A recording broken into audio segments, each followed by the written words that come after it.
Hello everyone, आप सभी लोगों का स्वागत है टीचिंग परीक्षा के आज के इस वीडियो में, जिसके अंदर में फ्रेंड्स बीपीएससी टीआरई 4.0, एईडीओ, आपकी बीडब्ल्यूएससी, केवीएस, आपकी आने वाली जितनी भी एग्जाम्स है उसके लिए मैं आपको आज भारतीय राष्ट्रीय आंदोलन के कुछ इंपॉर्टेंट क्वेश्चंस कराने वाला हूं। अगर आप लोग चाहते हो कि आप लोगों की इस टॉपिक के ऊपर में पकड़ मजबूत हो जाए तो आज का सेशन जरूर देखिएगा आप लोग, क्योंकि काफी सारे क्वेश्चंस आप लोगों को इसके अंदर में देखने के लिए मिलने वाले हैं। तो चलिए फ्रेंड्स, हम लोग डायरेक्टली स्टार्ट करते हैं हमारे पहले क्वेश्चन के साथ में। जितने भी बच्चे यहाँ पर में जुड़ चुके हैं जल्दी जल्दी से सेशन को लाइक एंड शेयर जरूर कर देंगे। जिन बच्चों ने सेशन को लाइक कर दिया एक बार हाथ ऊपर करके बता देंगे। अब देखिए यहाँ पर में जो आप लोगों का पहला क्वेश्चन यहाँ पर में जो आप लोगों को दिखाई दे रहा है, इसके अंदर में बोला गया है कि बंगाल विभाजन के समय में किसने कहा था। बहुत ही इंपॉर्टेंट क्वेश्चन है, इसको very very very important mark करेंगे आप सभी के सभी।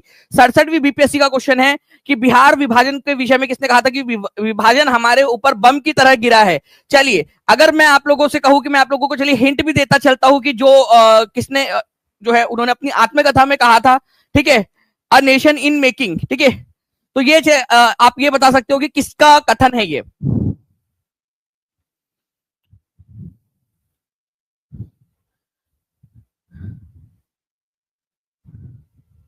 चलिए, बहुत बढ़िया फ्रेंड। देखिए, मैं आप लोगों को हिंट दे रहा हूं यहां पर में। उनकी एक पुस्तक है अ नेशन इन मेकिंग नाम से, अ नेशन इन मेकिंग। चलिए, एक हिंट दे दिया ताकि आप लोगों को याद रहे लंबे समय तक। तो ये थे सुरेंद्रनाथ बनर्जी। सुरेंद्रनाथ बनर्जी ने अपनी आत्मकथा में कहा था। देखिए, बंगाल का विभाजन अस्तित्व में आया था 16 अक्टूबर 1905 को, ठीक है। 20 जुलाई 1905 को इसकी घोषणा जो है वो हो गई थी।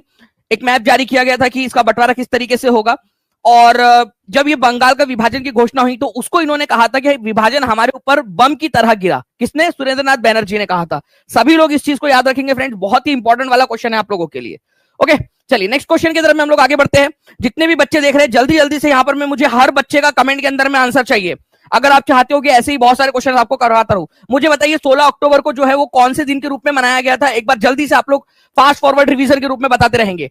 फास्ट आप लोगों के आंसर आते रहने चाहिए यहाँ पर में कमेंट में। नेक्स्ट क्वेश्चन की तरफ में हम लोग आगे बढ़ते हैं फ्रेंड्स। आप लोगों को बताना है कि महात्मा गांधी जी द्वारा सत्याग्रह आश्रम कहां पर में स्थापित किया गया था। इंपॉर्टेंट क्वेश्चन, ठीक है। आप में से जितने बच्चे इस पर्टिकुलर क्वेश्चन का आंसर लगा देंगे उन सभी लोगों को 1-1 रुपए वाली इक्लेयर्स आपके अपने खुद के पैसे से आप खरीद के खा सकते हो, ठीक है। बताइए जल्दी से इसका आंसर क्या होने वाला है। सत्याग्रह आश्रम।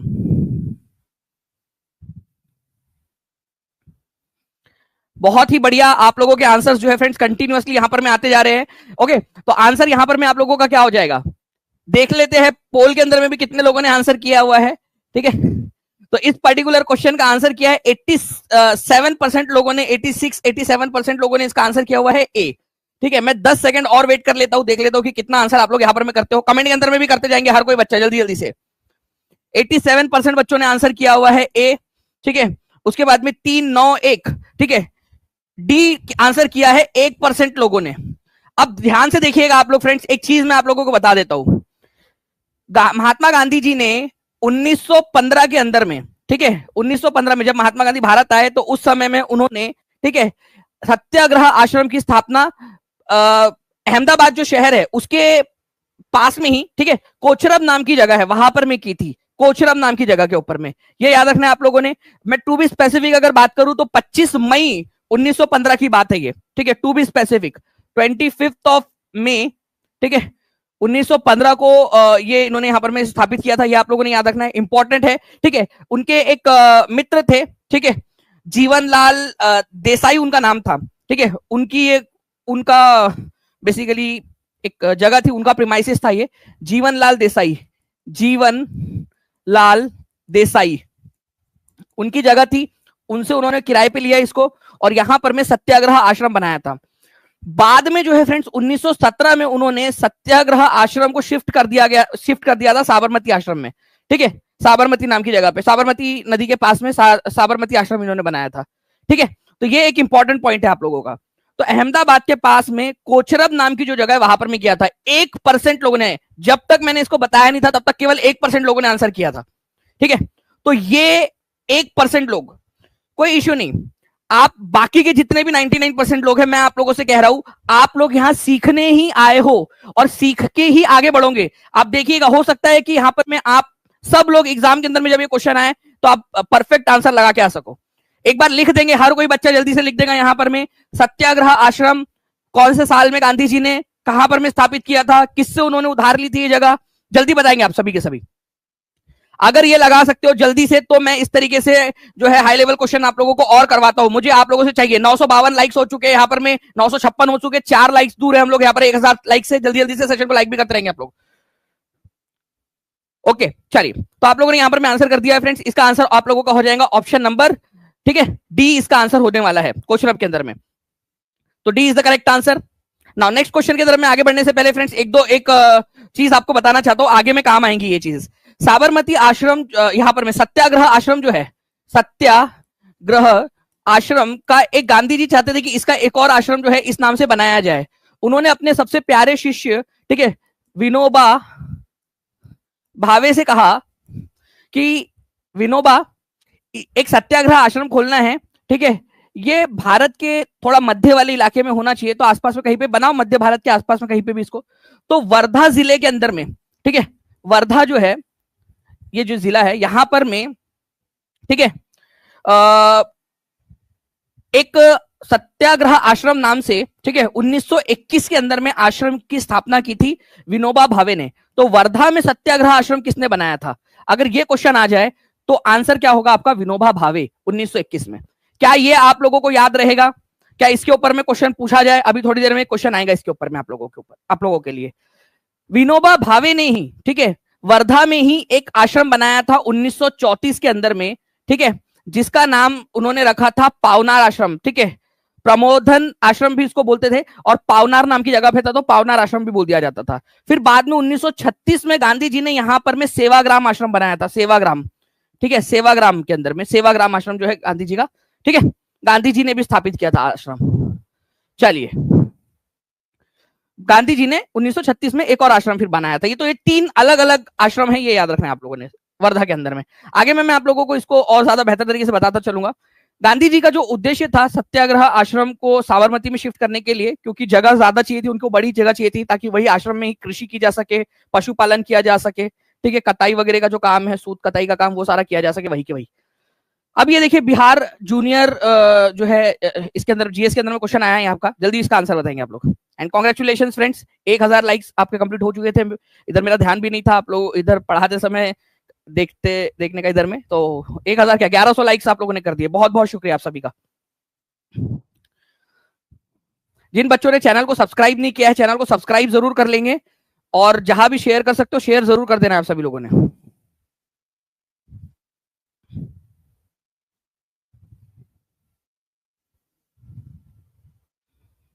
चलिए बहुत बढ़िया फ्रेंड्स, यहां पर में देखिए अंग्रेजों का फोर्ट विलियम कहां पर में स्थित है। फोर्ट विलियम नाम से जो अंग्रेजों ने एक किला बनाया था, ठीक है, फोर्ट विलियम कॉलेज भी वहां पर में स्थित था। तो आंसर आप लोगों का क्या हो जाना चाहिए फ्रेंड्स? अगर कभी भी अगर आप लोगों से पूछ लिया जाए तो कोलकाता के अंदर में स्थित है ये। एक्चुअल में पहले कोलकाता का नाम क्या था? कलकत्ता था। ये भी आप लोगों ने याद रख लेना है, कलकत्ता याद रहेगा आप लोगों को। कोलकाता को पहले कलकत्ता बोला जाता था। तो कोलकाता, आज का जो कोलकाता यहाँ पर में फोर्ट विलियम कॉलेज स्थित है, इसको याद रखना है आप लोगों ने। आज ये भारतीय सेना की जो पूर्वी कमान है, eastern command of Indian army, उसका मुख्यालय यहाँ मुख्यालय इस फोर्ट विलियम के अंदर में स्थित है अभी, ठीक है, उस बिल्डिंग के अंदर में। आपको बता दूं फ्रेंड्स कि ईस्ट इंडिया कंपनी का जो है पूरा यहाँ पर में केंद्र हुआ करता था, ठीक है, फोर्ट विलियम के अंदर में, इस किले के अंदर में। और एक और चीज है जो आप लोगों ने याद रखनी है इस पर्टिकुलर क्वेश्चन के बिहाफ के अंदर में, कि हुगली नदी के किनारे के ऊपर में है फोर्ट विलियम। कब बना था ये क्वेश्चन पूछा जा सकता है। तो 1696 के अंदर में जो है फ्रेंड्स इसका नाम जो है इसको कंस्ट्रक्ट किया गया था 1696 के अंदर में, 1696 के अंदर में। ओके, तो ये भी एक इंपॉर्टेंट क्वेश्चन आप लोगों का बन सकता है। तो answer is option number A, Kolkata के अंदर में फोर्ट विलियम स्थित है, 1696 के अंदर में इसको बनाया गया था, ठीक है। चलिए, तो आंसर इसका ये हो जाएगा। ये बिहार जूनियर के एग्जाम के अंदर में ऑलरेडी आया हुआ क्वेश्चन आप लोगों का। नेक्स्ट क्वेश्चन की तरफ में आगे बढ़ते हैं। देखिए बहुत ही इंपॉर्टेंट क्वेश्चन, ठीक है, very very very important question आप लोगों का। आपको बताना है फ्रेंड्स कि 1933 में, ठीक है, महात्मा गांधी ने अपने सभी राजनीतिक गतिविधियों से टेम्पररी रूप से संन्यास ले लिया था, ठीक है, और करीब 12,500 मील की यात्रा की, 9 महीने तक वो जो है चलते रहे। देश के अलग अलग इलाकों में उन्होंने यात्रा की, अलग अलग इलाकों में गए, एक देशव्यापी यात्रा की उन्होंने। इस यात्रा को उन्होंने क्या नाम दिया था? देखिए भारत के अंदर में गांधी जी ने एक दांडी यात्रा की थी, ठीक है, उसके बाद में सिविल डिसोबीडियंस मूवमेंट किया, ठीक है, सविनय अवज्ञा आंदोलन, एक बार स्थगित हुआ, फिर से सविनय अवज्ञा आंदोलन शुरू हुआ, बीच में 3 राउंड टेबल कॉन्फ्रेंस हुई। तो ये सारी चीजें होने के बाद में गांधी जी ने 1933 में, इवन इसके बाद में जो है आपको पता ही है कि कम्युनल अवार्ड वाली चीज हुई, पूना पैक्ट हुआ। तो सारी चीजें होने के बाद में 1933 में गांधी जी ने राजनीतिक गतिविधियों से संन्यास ले लिया और समाज सेवा में लग गए। और समाज सेवा के इसमें ही गांधी जी ने 12,500 मील की यात्रा की चल के, ठीक है। और इस यात्रा को गांधी जी ने क्या नाम दिया था? तो इस यात्रा को गांधी जी ने नाम दिया था हरिजन यात्रा। एक्चुअल में जो सो कॉल्ड लोअर क्लास है, जिनको कम दर्जे का माना जाता था, दलित या छोटी कास्ट का बोलते थे जिन लोगों को, उनके साथ में, जिनके साथ में डिस्क्रिमिनेशन, भेदभाव होता था, गांधी जी ने उनको हरिजन नाम दिया। बोला कि ये भगवान के बच्चे, हरि के बच्चे, हरिजन, ठीक है, उनको नाम दिया और हरिजन यात्रा निकाली गांधी जी ने, ठीक है। इस हरिजन यात्रा की जो शुरुआत है 7 नवंबर 1933 को हुई थी, ठीक है। और जुलाई 1934 में, 29 जुलाई 1934 को ये यात्रा खत्म हुई बनारस के अंदर में। तो वर्धा से स्टार्ट हुई थी ये यात्रा, ठीक है, 7 नवंबर 1933 को वर्धा से, और खत्म हुई वाराणसी या बनारस के अंदर में, ठीक है, जुलाई 1934 के अंदर में। तो 1933 में गांधी जी ने जो यात्रा निकाली थी 12,500 मील की, उसको क्या नाम दिया था? हरिजन यात्रा। सभी लोग लिख देंगे एक बार, अगर आप चाहते हो कि ऐसे ही और भी क्वेश्चंस आप लोगों को करवाते रहे, जल्दी से कमेंट के अंदर में लिख दीजिए, सभी के सभी बच्चे, हर एक बच्चा जल्दी से कमेंट के अंदर में लिख देगा।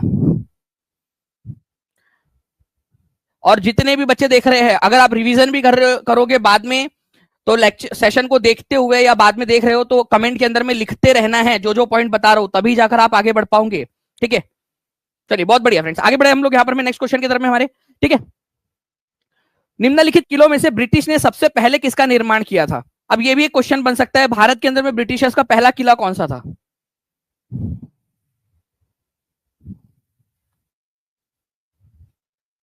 ओके, तो देखिए फोर्ट विलियम जो है, मैंने अभी आप लोगों को बताया फ्रेंड्स कि ये कलकत्ता में स्थित है और 1696 के अंदर में इसका निर्माण कार्य शुरू हुआ था। लेकिन फोर्ट सेंट जॉर्ज, इसकी अगर मैं बात करूं तो इसका निर्माण 1644 में हुआ था, आज का जो चेन्नई है ना वहां पर में, ठीक है। आज जो चेन्नई है, जिसको पहले मद्रास बोला जाता था तमिलनाडु के अंदर में, वहां पर में ये लोकेटेड है, ठीक है। तो फोर्ट सेंट जॉर्ज, ये आप लोगों ने याद रखना है फ्रेंड्स, इंपॉर्टेंट है, ठीक है। ये सबसे पहला किला था अंग्रेजों का भारत के अंदर में, इंपॉर्टेंट पॉइंट, आंसर इसको ऑप्शन नंबर बी हो जाएगा, ठीक है। तो अंग्रेजों का भारत में सबसे पहला किला। कितने लोग चाहते कि टेस्ट मिले आप लोगों को आज? ठीक है, तो आज जो है मैं आप लोगों को टारगेट दे रहा हूं, हम लोग 2000 प्लस लाइक्स अगर कंप्लीट करते हैं लाइव सेशन के अंदर में, ठीक है, तो हम सभी आज आप लोगों के लिए, ये सेशन खत्म होने के बाद में आप लोगों को टेस्ट भी मिलेंगी टीचिंग परीक्षा के एप्लीकेशन के ऊपर में, आप सभी लोगों को, ठीक है। अगर चाहते हो तो हाथ ऊपर करके बता देंगे, और सभी लोग सेशन को लाइक एंड शेयर जरूर कर दीजिए, जहां भी शेयर कर सकते हो शेयर कर देंगे। आप सभी के सभी जितने भी ग्रुप्स है, हर एक जगह पे, अपने लाइब्रेरी के, कॉलेज के, ठीक है, हर जगह पे जल्दी जल्दी से शेयर कर दीजिए। तो दोनों चीजें लिख दो आप लोग, फोर्ट विलियम कहां पर में और फोर्ट सेंट जॉर्ज कहां पर में। फोर्ट विलियम कौन से राज्य में मिलेगा आज के, और कौन से राज्य में मिलेगा फोर्ट सेंट जॉर्ज, शहरों के नाम भी बता दीजिए, और कौन से साल में स्थापित हुआ वो भी बता दीजिए कमेंट के अंदर में, ताकि आपको याद हो जाए हमेशा के लिए। चलिए, बहुत बढ़िया फ्रेंड्स, आई होप आप सभी लोगों ने यहाँ पर में कमेंट में लिख दिया होगा इस पर्टिकुलर चीज को, आंसर इसका ऑप्शन नंबर बी हो जाएगा, ठीक है। नेक्स्ट क्वेश्चन की तरफ में हम लोग आगे बढ़ते हैं। अब यहां पर में देखिए, वर्धा में सत्याग्रह आश्रम को किसने स्थापित किया था? बीपीएससी हेड टीचर का क्वेश्चन है ये, और जिन बच्चों ने भी अच्छे से लेक्चर देखा है, स्टार्टिंग से कितने बच्चे हैं हाथ ऊपर कर देंगे, एकदम पहले क्वेश्चन से जो लोग देख रहे हैं वो लोग हाथ ऊपर कर दीजिए। टीम प्लीज एक बार उनका कमेंट दिखा भी दीजिएगा स्क्रीन पर, जितने भी बच्चे स्टार्टिंग से देख रहे हैं। देखिए, ये वो बच्चे जो स्टार्टिंग से देख रहे हैं। आपको याद होगा फ्रेंड्स कि मैंने आप लोगों को बताया कि विनोबा भावे को गांधी जी ने सत्याग्रह आश्रम को किसी मध्य भारत के इलाके में लोकेट जो है बनाने का आग्रह किया था। तो सत्याग्रह आश्रम को वर्धा में विनोबा भावे ने 1921 में बनाया था, ठीक है। जमनालाल बजाज फाउंडेशन जो है उसकी वेबसाइट के ऊपर में भी इसका पूरा का पूरा ब्यौरा दिया हुआ है, ठीक है। और पूरी वर्धा.gov.in के ऊपर में भी इसकी पूरी की पूरी चीजें सारी दी गई है। महात्मा गांधी, ठीक है, MK, ठीक है, गांधी जो ORG एक वेबसाइट है, जो महात्मा गांधी की ऑफिशियल वेबसाइट, जिसके ऊपर में महात्मा गांधी के सारे काम का वर्णन लिखा हुआ होता है, ठीक है, उसके ऊपर में भी इसका वर्णन किया गया है, ठीक है। तो विनोबा भावे ने 1921 के अंदर में इसकी स्थापना की थी, ये याद रखना है, वर्धा के अंदर में, ठीक है। और बाद में जाकर 1934 में पावनार आश्रम भी उन्होंने बनाया था, पावनार आश्रम, ठीक है। तो पावनार आश्रम भी विनोबा भावे ने ही बनाया था, जो सत्याग्रह आश्रम से अलग आश्रम था, 2 आश्रम हो गए थे फिर वर्धा में। फिर 1936 में सेवाग्राम में गांधी जी ने सेवाग्राम आश्रम भी बनाया, ओके। तो चलिए, ये सारी चीजें मैंने आपको बताया। अब इसका आंसर कर दीजिए, बीपीएससी हेड टीचर का क्वेश्चन है, इसका आंसर करेंगे आप सभी के सभी। बताए जल्दी से।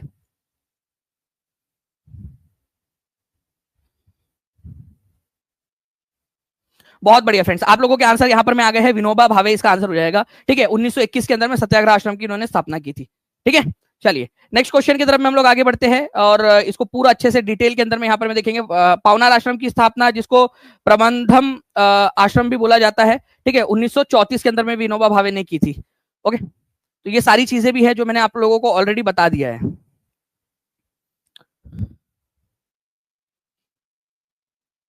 नेक्स्ट क्वेश्चन, औद्योगिकरण के आधार पर आर्थिक विकास की योजना तैयार करने के लिए 1938 में राष्ट्रीय योजना समिति, ठीक है, या योजना आयोग की पूर्ववर्ती जो संस्था थी, उसमें किसकी महत्वपूर्ण भूमिका थी?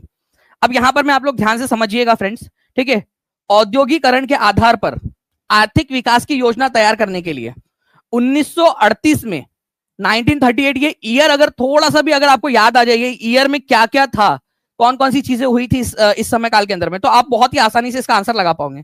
तो देखिए 1938 के अंदर में आपको पता होना चाहिए कि इंडियन नेशनल कांग्रेस का जो सेशन था, ठीक है, उसके जो अध्यक्ष थे वो कौन थे? ठीक है, सुभाष चंद्र बोस। ओके, सुभाष चंद्र बोस। ये सेशन कहां पर में हुआ था? हरिपुरा के अंदर में। ठीक है, हरिपुरा के अंदर में ये सेशन हुआ था, गुजरात के हरिपुरा के अंदर में। अब सुभाष चंद्र बोस जो थे, उन्होंने सोचा कि क्यों ना एक हमारी एक ऐसी जो है एक समिति बनाई जाए, जिसको हम राष्ट्रीय योजना समिति या फिर नेशनल प्लानिंग कमेटी बोलेंगे। ठीक है, नेशनल प्लानिंग कमेटी। और ये नेशनल प्लानिंग कमेटी का उन्होंने अध्यक्ष भी बनाया था पंडित जवाहरलाल नेहरू को, जवाहरलाल नेहरू को। तो ये संस्था बनाने के पीछे का सबसे बड़ा जो है भूमिका किसने निभाई थी? सुभाष चंद्र बोस ने, क्योंकि वो अध्यक्ष थे इंडियन नेशनल कांग्रेस के। उन्होंने भूमिका निभाई। ये नहीं पूछा कि कौन अध्यक्ष थे, उन्होंने बोला कि किसकी भूमिका थी ये बनाने के पीछे। उन्होंने ये संस्था बनाई, नेशनल प्लानिंग कमेटी, ठीक है, या राष्ट्रीय योजना समिति। और इस राष्ट्रीय योजना समिति का अध्यक्ष बनाया पंडित जवाहरलाल नेहरू को सुभाष चंद्र बोस ने। ठीक है, तो ये इंपॉर्टेंट पॉइंट है जो आप लोगों ने याद रखना है, आपसे एग्जाम के अंदर में कभी भी पूछा जा सकता है। ओके, याद रहेगा आप सभी लोगों को ये चीज? बताइए जल्दी जल्दी से, जितने भी बच्चे देख रहे हैं जल्दी से हाथ ऊपर करके बता देंगे अगर ये चीज याद हो गई है आप लोगों को तो। ओके, चलिए, तो आंसर इसका ऑप्शन नंबर बी हो जाएगा। नेक्स्ट क्वेश्चन देखिए फ्रेंड्स, एक important question, directly factual question जो आप लोगों से एग्जाम के अंदर में पूछा जा सकता है। निम्नलिखित में से किसने भारतीय राष्ट्रीय कांग्रेस के कराची अधिवेशन को महात्मा गांधी की लोकप्रियता का और प्रतिष्ठा का शिखर माना था? बोला था कि महात्मा गांधी की प्रतिष्ठा का शिखर है, मतलब गांधी जी अपने चरम पर थे 1931 के अंदर में। ठीक है, pinnacle of Mahatma Gandhi popularity and Prestige, तो ये कहा था फ्रेंड्स। ठीक है, अब कई सारे बच्चे जो है वो 1931 का सेशन देख रहे हैं। ये सेशन कराची में हुआ था, ठीक है, मार्च एंडिंग के अंदर में। ठीक है, मार्च एंड में ये सेशन हुआ था कराची के अंदर में। इसमें जो है अध्यक्षता की थी, इसके अध्यक्ष कौन थे? सरदार वल्लभ भाई पटेल थे, कराची सेशन के, याद रखना है। लेकिन सुभाष चंद्र बोस ने, ठीक है, ये कथन कहा है। ठीक है, कथन किसका है? ये सुभाष चंद्र बोस का। अब ये चीज आप लोगों ने समझनी है, यही चीज आती है प्रैक्टिस से। जितना ज्यादा प्रैक्टिस करोगे उतना ज्यादा जो है आप लोगों को ये सही तरीके से आप लोग आंसर लगा पाओगे। ओके, तो प्लीज इस पर्टिकुलर पॉइंट को आप लोग याद रखिएगा कि कराची सेशन जो है 26 मार्च से लेकर 31 मार्च तक ये चला था। ठीक है, 1931 में कराची सेशन कहां पर में हुआ हैगा जी? ठीक है, वो एक बहुत रील वायरल हो रहा है ना, कराची सेशन कहां पर में हुआ था? और कराची सेशन था तो कराची में हुआ होगा। ठीक है, ऑब्वियस सी बात है। तो कराची सेशन जो है वो कराची में हुआ था। ठीक है, तो इसके अध्यक्ष कौन थे? सरदार वल्लभ भाई पटेल थे। लेकिन इसमें, ठीक है, एक अनप्रेसिडेंटेड क्राउड आपको देखने के लिए मिला था। जो क्राउड था, ठीक है, जो भीड़ आई थी, ठीक है, उस चीज को देखते हुए और गांधी जी की पॉपुलैरिटी को देखते हुए, ठीक है, सरदार वल्लभ भाई पटेल के अध्यक्षता में ये सेशन हो रहा था। लेकिन इसमें मेन जो कैरेक्टर थे वो महात्मा गांधी थे। इसी में महात्मा गांधी ने भी कहा था इसी सेशन के अंदर में कि गांधी मर सकता है, गांधीवाद कभी नहीं मरेगा। ठीक है, तो ये चीज आप लोगों ने याद रखनी है। सुभाष चंद्र बोस ने गांधी जी की प्रतिष्ठा का जो है एकदम चरम बिंदु कहा है इस चीज को।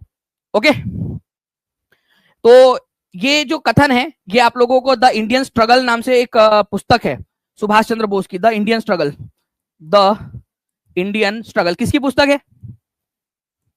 उसमें एक कथन मिल जाएगा आप लोगों को, द इंडियन स्ट्रगल के अंदर में। किसकी पुस्तक है the Indian struggle? Subhash Chandra Bose की। याद रहेगा ये चीज। और देखिए चीजें थोड़ी थोड़ी छोटी छोटी सी चीजें हैं, छोटी छोटी सी चीजें हैं, उसको याद करते जाइए आप लोग, आप प्रैक्टिस करते जाइए, एक दिन देखिएगा आप लोग की सारी चीजें आप लोगों के फिंगर टिप्स पे आ चुकी होंगी। ओके चलिए नेक्स्ट क्वेश्चन की तरफ में हम लोग आगे बढ़ते हैं हमारे। आपसे क्वेश्चन आप लोग मुझे, मैं आप से क्वेश्चन पूछूंगा लास्ट में कि 1931 का जो कराची अधिवेशन था उसकी अध्यक्षता किसने की थी, तो कमेंट में आंसर आप लोगों ने करना है। जब सुभाष चंद्र बोस ने भारतीय राष्ट्रीय कांग्रेस के अध्यक्ष पद से इस्तीफा दिया तो यह पद किसको दिया गया था, बताइए। जब सुभाष चंद्र बोस ने, ठीक है, अच्छा ये जब इस्तीफा था कौन से साल में दिया था और कहां पर में ये सेशन हो रहा था, क्या ये बता सकते हो आप लोग मुझे? सुभाष चंद्र बोस ने इस्तीफा इंडियन नेशनल कांग्रेस से जो दिया था वो दिया था उन्होंने त्रिपुरी सेशन के अंदर में, त्रिपुरी, ठीक है, त्रिपुरी नाम की जो जगह है ये आपको जबलपुर के पास मध्य प्रदेश के अंदर में मिलेंगी। इस सेशन के अंदर में सुभाष चंद्र बोस ने जब इस्तीफा दे दिया, 1939 की ये बात है, ठीक है, उन्होंने पट्टाभी सीतारमैया को हराया था। किसको हराकर वो चुनाव जीते थे? पट्टाभी सीतारमैया को। लेकिन ये जो है इसके बाद में किसको अध्यक्ष बनाया गया? राजेंद्र प्रसाद जी को। ठीक है, पट्टाभी सीतारमैया को क्यों नहीं बनाया गया? क्योंकि वो हार चुके थे ना, तो उनको बनाते तो थोड़ा सा एक ऑकवर्ड सी सिचुएशन आ जाती कि भाई देखो सुभाष चंद्र बोस ने इस्तीफा दिया तो जो हार गए थे उन्हीं को बना दिया। ठीक है, तो राजेंद्र प्रसाद जी को जो है अध्यक्ष बनाया गया था उसके बाद में। ये भी एक इंपॉर्टेंट पॉइंट हो सकता है आप लोगों का, प्लीज इसको याद रखिएगा, एग्जाम के अंदर में पूछते हैं। तो ये 2 पॉइंट जल्दी से कमेंट में लिख दीजिए आप सभी के सभी। ठीक है, कौन सा ईयर था, किसको हराया था उन्होंने, और कौन बने थे उनके बाद में, कौन से जगह पर बने थे ये अध्यक्ष, कहां पर में हुआ था ये, गांधी जी के बिहाफ पर किसने जो है नेतृत्व किया था, ये भी आप लोग मुझे बता सकते हो। चलिए नेक्स्ट क्वेश्चन की तरफ में हम लोग आगे बढ़ते हैं फ्रेंड्स। अगर आप चाहते हो कि आप लोग टेस्ट में अटेम्प्ट करें आज आपकी जो टेस्ट है, तो पूरा सेशन अच्छे से देखिए आप सभी के सभी। ठीक है, जो बच्चा पूरा सेशन देखेगा उसको टेस्ट भी मिलेंगी अभी थोड़ी देर के अंदर में। नाउ देखिए यहाँ पर में बोला गया है कि while revolutionary made this, which revolutionary made this statement, किसने ये कहा था? भारतीय शहीदों के खून का बदला लो, अपनी मातृभूमि को आजाद कराने के लिए अपनी तलवार चलाओ, पूरे एंग्लो अमेरिकन दुश्मन जो है उनके खिलाफ खड़े हो जाओ। इतनी बड़ी बात किसने बोली थी, बताइए जल्दी से। ये क्वेश्चन है, इंपॉर्टेंट वाला क्वेश्चन है आप लोगों का, ये किसने कहा था?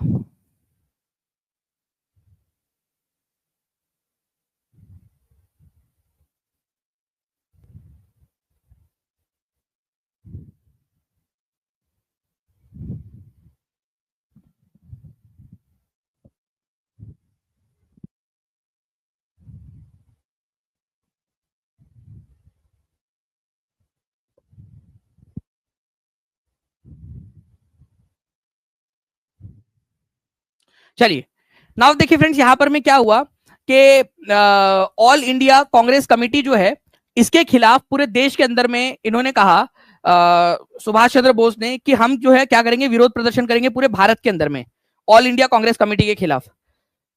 इसके वजह से, इनके इस बयान की वजह से, और ये जो चीज कर रहे थे वो कांग्रेस के खिलाफ में, ठीक है, उसके वजह से कांग्रेस के सारे पदों पे से उनको 3 साल के लिए निकाल दिया गया। उनको बंगाल की जो प्रांतीय कांग्रेस कमेटी थी उससे भी उनको निकाल दिया गया। ठीक है, फिर उन्होंने फॉरवर्ड ब्लॉक की स्थापना की थी।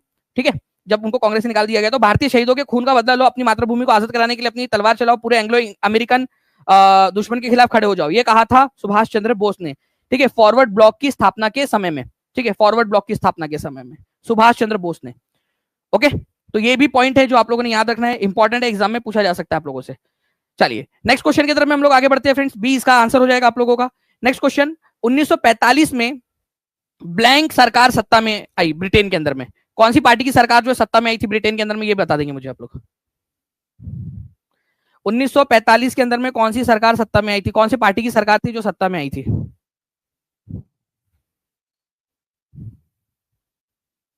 बहुत बढ़िया, आप लोगों के आंसर आ रहे हैं फ्रेंड्स यहाँ पर में। 1945 के अंदर में, ठीक है, कौन सी पार्टी की सरकार थी? तो लेबर पार्टी की सरकार थी। देखिए हमारे भारत को आजादी, ठीक है, इसी सरकार, इसी पार्टी की सरकार के समय में भारत को आजादी मिली थी। ठीक है, 1900 वर्ल्ड वॉर 2 चला, कब से कब तक? वर्ल्ड वॉर 2 1939 से लेकर 1945 तक चला। ठीक है, इस समय काल के अंदर में विंस्टन चर्चिल, तुम्हारा चचा जो है यहां पर में क्या थे? प्रधानमंत्री थे। विंस्टन चर्चिल चुनाव हार गए 1945 के अंदर में, और 1945 के अंदर में किसकी सरकार आई? लेबर पार्टी की सरकार आई, और लॉर्ड क्लीमेंट एटली जो है फ्रेंड्स ये क्या बन गए? ब्रिटेन के प्रधानमंत्री बन गए। इन्होंने घोषणा की कि हम भारत को क्या करेंगे? आजादी देंगे। इन्होंने ही जो है अपने कैबिनेट मिशन को भारत के अंदर में भेजा, ये देखने के लिए कि भारत को क्या आजादी दी जा सकती है। भारत के अंदर में संविधान सभा बनाने का जो निर्णय है लॉर्ड क्लीमेंट एटली की ही जो कैबिनेट मिशन था उसने दिया था। ठीक है, प्रस्ताव ये। चलिए, तो आंसर इसका ऑप्शन नंबर डी हो जाएगा। प्लीज ये याद रखिएगा। अभी थोड़ी देर बाद मैं आपसे ये भी पूछूंगा कि कौन थे ब्रिटेन के प्रधानमंत्री जिस समय भारत को आजादी मिली थी। लेबर पार्टी के तरफ से किसको प्रधानमंत्री बनाया गया था? 1945 के अंदर में। ठीक है, पूछू आप लोगों से सवाल ये मैं। ठीक है, चलिए, तो लेबर पार्टी ये याद रख लेना आप लोगों ने, कौन सत्ता में आई थी 1945 में? Labour party. ये क्वेश्चन ऐसे भी बन सकता है कि ब्रिटेन के प्रधानमंत्री लॉर्ड क्लीमेंट एटली जिन्होंने भारत की आजादी के समय में सत्ता में थे, वो कौन से पार्टी से बिलोंग करते थे? लेबर पार्टी से। दो तीन चीजें हैं जो मैं बताना चाहता हूं, आप ध्यान से सुनिएगा। अगला 60 सेकंड पूरा यहां पर मैं अपने बाबू सोना जादू टोना को बोलो थोड़ा सा रुके, पूरा ध्यान आप लोगों का यहां पर में होना चाहिए सभी का। लॉर्ड क्लीमेंट एटली जो है फ्रेंड्स भारत की आजादी के समय ब्रिटेन के प्रधानमंत्री थे। क्लीमेंट एटली जो थे उन्होंने क्या कहा था? उन्होंने जो है फ्रेंड्स आप लोगों को बता दूं 20 फरवरी 1947 को उन्होंने संसद में खड़े थे, वो ब्रिटेन की संसद में ऐसे खड़े थे। ठीक है, हेलो हेलो माइक टेस्टिंग 1 2 3 4। ठीक है, तो भाइयों बहनों, ठीक है, मैं लॉर्ड क्लीमेंट एटली 20 फरवरी 1947, ये याद रख लेना आप लोग। ठीक है, घोषणा करता हूं कि हम भारत को जून 1948 से पहले पहले आजाद कर देंगे। जून 1948 के बाद में भारत में रहने का कोई उद्देश्य नहीं है। मतलब 20 फरवरी 1947 को उन्होंने ब्रिटेन की संसद में खड़े होकर कहा था कि जून 1948 से पहले वो भारत छोड़ देंगे। ठीक है, तो चचा जब तुम्हारे पास में इतना समय था जून 1948 तक का, तो इतने आनंद फानन में जो है वो भारत को छोड़ दिया, इतने स्पीड में फरवरी में घोषणा की और अगस्त में छोड़ दिया। अब मैं ये नहीं कह रहा आप लोगों से कि भारत को आजादी नहीं मिलनी चाहिए थी, बात आप समझो कितने कैसे सिचुएशन में छोड़ कर गया कि भाई 15 अगस्त को हम आजाद हुए, ठीक है, देश का बंटवारा हुआ। 17 अगस्त तक यही नहीं पता था कि कौन सा हिस्सा पाकिस्तान है कौन सा भारत है करके, वो क्योंकि मैप जो था रेड क्लिफ लाइन का, वो मैप ही 17 अगस्त को प्रकाशित हुआ। ओके, तो क्लीमेंट एटली जो है फ्रेंड्स ये याद रखना है, उन्होंने जो है जो लॉर्ड वेवेल थे उनको हटाकर लॉर्ड माउंटबेटन को भारत का आखिरी वाइसराय बना दिया था। ठीक है, अभी इसके ऊपर में क्वेश्चन आप लोगों से पूछूंगा मैं थोड़ी देर के अंदर में, तो बने रहिए आप लोग यहाँ पर में अच्छे से। चलिए, इस क्वेश्चन का आंसर आप लोग करेंगे जल्दी से। इस पर्टिकुलर क्वेश्चन का आंसर बताइए। 1904 में देवघर में गोल्डन लीग की स्थापना ब्रिटिश जो है ब्रिटिशर्स का बहिष्कार और स्वदेशी आंदोलन की प्रगति के लिए की गई थी। ठीक है, ब्रिटिश का बहिष्कार या ब्रिटिशर्स का बहिष्कार करने के लिए की गई थी। आपको बताना है इस पर्टिकुलर क्वेश्चन का आंसर क्या हो जाएगा, तो ध्यान से समझिएगा आप लोग फ्रेंड्स। 1904 के अंदर में देवघर में गोल्डन लीग की स्थापना जो है यहाँ पर में की गई थी। तो यहाँ कहां पर में की गई थी? ठीक है, बिहार के अंदर में। तो बिहार के देवघर के अंदर में इसकी स्थापना की गई थी। आंसर इसका ऑप्शन नंबर डी हो जाएगा। मैं आपको बता दूं कि golden league society of Deoghar, ये भारत सरकार की वेबसाइट से मैंने इसको पूरा सत्यापित किया है इस पर्टिकुलर क्वेश्चन को, क्योंकि ये क्वेश्चन एग्जाम में आया हुआ क्वेश्चन था। मैं आपको दो तीन चीजें बताना चाहूंगा जो मुझे लगता है एग्जामिनर आपसे पूछ सकता है। तो गोल्डन लीग सोसाइटी जो है, ठीक है, देवघर के अंदर में बिहार के अंदर में 1904 में इसकी स्थापना हुई थी। टीचर्स का एक ग्रुप था, ठीक है, ग्रुप ऑफ टीचर्स जो जिम्नेशियम के अंदर में, ठीक है, मतलब एक जो जिम खाना था उसके अंदर में ये चलाते थे ये गोल्डन लीग को। इनका मेन उद्देश्य था अंग्रेजों के खिलाफ, ठीक है, बहिष्कार और जो बाइकॉट है उसका पूरा का पूरा योजना बनाना और उसको चलाना। ठीक है, तो बिहार के देवघर के अंदर में जो है फ्रेंड्स ये याद रखना है गोल्डन लीग सोसाइटी बनाई गई थी 1904 के अंदर में। इसके अंदर में बरिन घोष, ठीक है, उनके अंकल मनिंद्र बसु, ठीक है, और ऐसे कई सारे लोग थे जिसके अंदर में बरिन घोष जो है ये इंपॉर्टेंट व्यक्तित्व है जो आप यहाँ पर में फोटो में देख पा रहे हो। ओके, ये भारत सरकार का जो कल्चरल मिनिस्ट्री है उसकी वेबसाइट से मैंने ये डेटा लिया हुआ है आप लोगों के लिए, और बता दूं बिल्कुल पूरी तरह से सत्यापित। टीचिंग परीक्षा की पूरी टीम मेहनत करती है आप लोगों के लिए, और एक एक पॉइंट, ठीक है, क्योंकि ये क्वेश्चन भी बन सकता है कि कौन रिलेटेड थे बरिन घोष। देवघर कहां पर में लोकेटेड था? बिहार में। वैसे अब ये देवघर जो है फ्रेंड्स आप लोगों को बता दूं, ओके, अब झारखंड में है, ठीक है, अब जो झारखंड है वहां पर में लोकेटेड है आज के झारखंड के अंदर में, लेकिन उस समय में तो वो बिहार का हिस्सा था ना, ठीक है, मतलब बिहार वाले इलाके के अंदर में आता था। इसी वजह से जो है आप लोगों ने याद रखना है, ठीक है, इसका आंसर ऑप्शन नंबर डी हो जाएगा आप लोगों का। ओके, चलिए नाउ नेक्स्ट क्वेश्चन की तरफ में हम लोग आगे बढ़ते हैं हमारे नेक्स्ट क्वेश्चन की तरफ में। उससे पहले मैं आपको बताना चाहता हूं कि कल आप लोगों की एक स्पेशल क्लास है आप सभी लोगों के लिए, सभी बच्चे, जितने बच्चे यहाँ पर मैं देख रहे हैं, हर एक बच्चे ने कल की क्लास अटेंड करनी है, चाहे आप कोई भी एग्जाम की तैयारी कर रहे हो बिहार के अंदर में, कोई भी एग्जाम की, ठीक है, स्पेशली बीपीएससी एईडीओ के लिए, बाकी बच्चे भी देखेंगे इसको, ठीक है। नए अध्याय की नई शुरुआत कल आप लोगों के लिए, बिहार स्पेशल, जैसे आज मैं आप लोगों को एकदम बिल्कुल फ्रेश वाले, एकदम बढ़िया वाले क्वेश्चन आपको करवा रहा हूं, वैसे ही कल बिहार स्पेशल की एक महा मैराथन आपको करवाने वाला हूं, जो क्वेश्चंस आपको एग्जाम के अंदर में देखने के लिए मिलेंगे। तो कल बिल्कुल तैयार रहिएगा आप सभी के सभी लोग। ओके, चलिए नाउ, बहिष्कार और स्वदेशी आंदोलन के लिए काम करने हेतु गोल्डन लीग नामक संगठन का गठन किस स्थान पर हुआ था, ये बताना है आप लोगों ने। अरे थैंक यू सर कहा, अभी सेशन खत्म नहीं हुआ है, अभी नहीं खत्म हुआ है। चलिए बताइए इस पर्टिकुलर क्वेश्चन का आंसर क्या होगा। बहिष्कार और स्वदेशी आंदोलन के लिए काम करने हेतु गोल्डन लीग नामक संगठन का गठन किस स्थान पर हुआ था।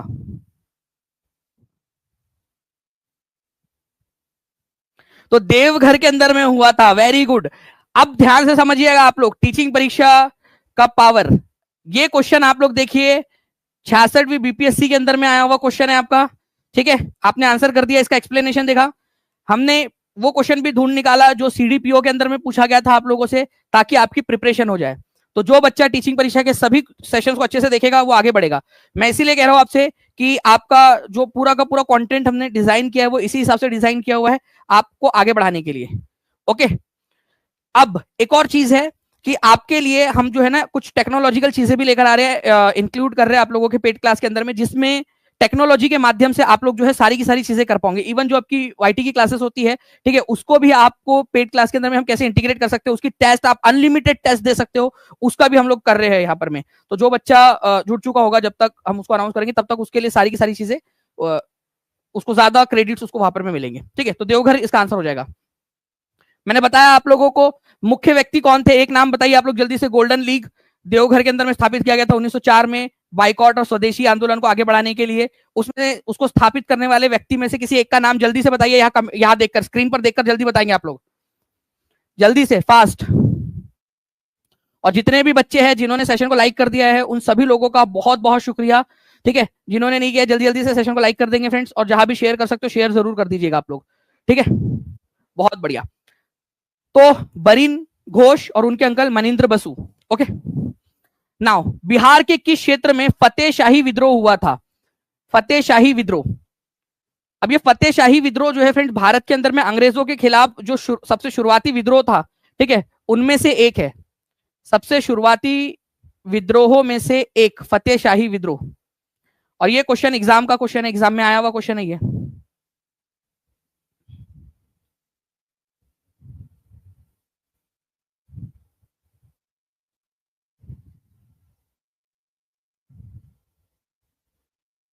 देखिए 1781 के आसपास में, 1781 के आसपास में, एक मैप दिखाता हूं मैं आप लोगों को, ठीक है।